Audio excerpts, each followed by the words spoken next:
আসসালামু আলাইকুম। আপনারা সবাই কেমন আছেন? আশা করি আপনারা সবাই ভালো আছেন। আমরা যারা মালয়েশিয়া বসবাস করি, সেটা ভিসাধারী হোক, নন ভিসাধারী হোক, কিংবা যেরকম ভিসাধারী হোক, সবার জন্য একটি নতুন নিয়ম চালু হয়েছে। সেটা হলো,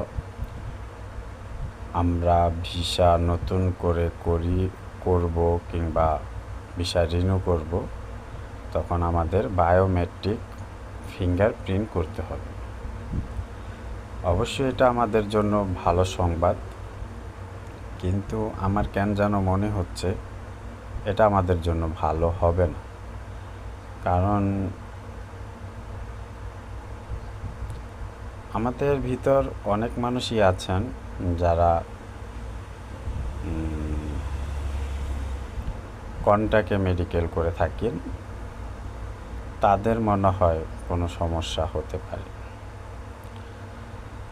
তাই আমার কেন যেন মনে হচ্ছে দিন শেষে আমাদের এই সমস্যাটা হবে।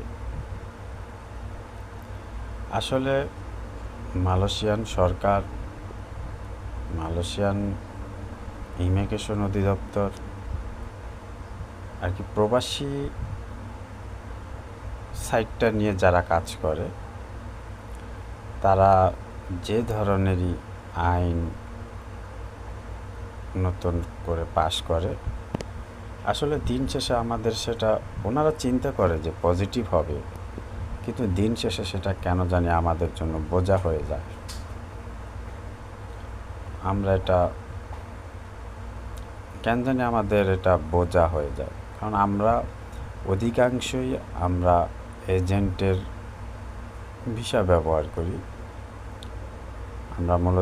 আমরা যে কোম্পানিতে চাকরি করি, সে কোম্পানির ভিসা আমরা ব্যবহার করি না। আমরা মূলত এজেন্টের ভিসা ব্যবহার করে থাকি। সেজন্য আমাদের সমস্যাটা একটু বেশি হয়। তাই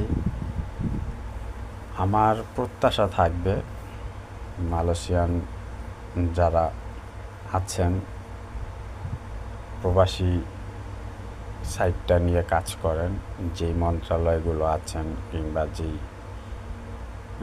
ইউনিটগুলো কাজ করেন, তাদের আসলে এটা ভালো করে যাচাই বাছাই করা উচিত।